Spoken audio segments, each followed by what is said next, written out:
Chapitre 29. Marie et Joseph se rendent à Jérusalem. J'assiste au départ pour aller chez Sainte Élisabeth. Joseph est venu prendre Marie avec 2 ânes gris, un pour lui, l'autre pour Marie. Les 2 animaux ont l'un la selle habituelle augmentée d'un bizarre dispositif dont je comprends qu'il est fait pour porter la charge. C'est une espèce de porte-bagages sur lequel Joseph dispose un petit coffre de bois, une valise, dirions-nous maintenant, qu'il a apportée à Marie, où elle peut mettre ses vêtements à l'abri de la pluie. Je sens Marie remercier vivement Joseph pour son cadeau prévoyant, dans lequel elle dispose tout ce qu'elle enlève d'un paquet qu'elle avait préparé auparavant.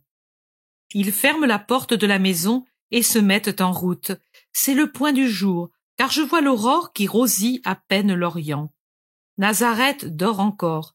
Les 2 voyageurs matinaux rencontrent seulement un berger qui pousse devant lui ses brebis qui trottinent, l'une contre l'autre, encastrées comme autant de coins les unes dans les autres, et qui bêlent. Les agneaux bêlent aussi, plus que les autres, avec leur petite voix aiguë. Ils voudraient chercher encore la mamelle maternelle, mais les mères se hâtent vers le pâturage et les invitent à trotter avec leur bêlement plus puissant. Marie regarde et sourit, après s'être arrêtée pour laisser passer le troupeau. Elle se penche sur sa selle et caresse les douces bêtes qui passent en frôlant sa monture. Quand le berger arrive avec un petit agnelet tout nouveau-né dans ses bras et s'arrête pour saluer, Marie sourit en caressant le petit museau rose de l'agneau qui bêle désespérément.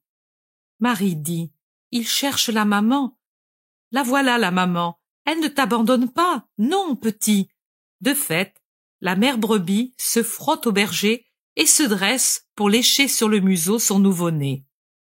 Le troupeau passe, faisant un bruit de pluie sur les frondaisons, et laisse derrière lui la poussière soulevée par tous les petits sabots qui se pressent et toute une broderie d'empreintes sur la terre du chemin.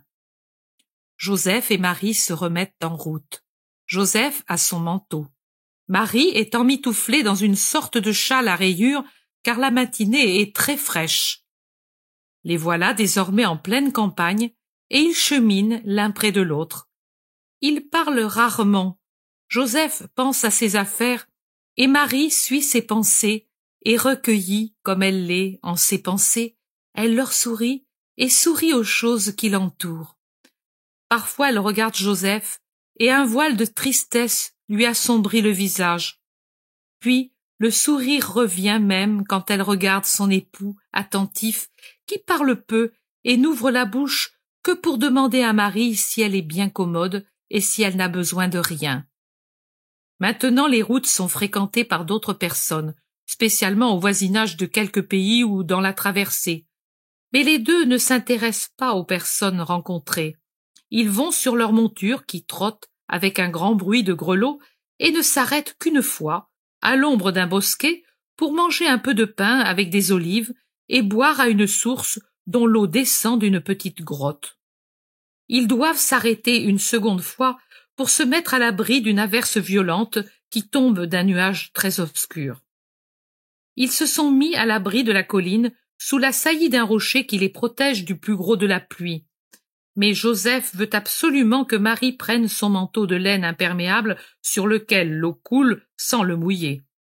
Marie doit céder à la pressante insistance de son époux qui, pour la rassurer sur son sort, se met sur la tête et sur les épaules une petite couverture grise qui était sur la selle, la couverture de l'âne probablement. Maintenant, Marie ressemble à un petit frère avec le capuchon qui lui encadre le visage et le manteau marron fermé à la gorge et qui la couvre entièrement. L'averse se calme, mais fait place à une pluie ennuyeuse et fine. Les 2 reprennent leur marche sur le chemin devenu boueux. Mais c'est le printemps, et après un moment, le soleil commence à rendre le chemin plus facile. Les 2 montures courent plus allègrement sur la route. Je ne vois pas autre chose, car la vision s'arrête là.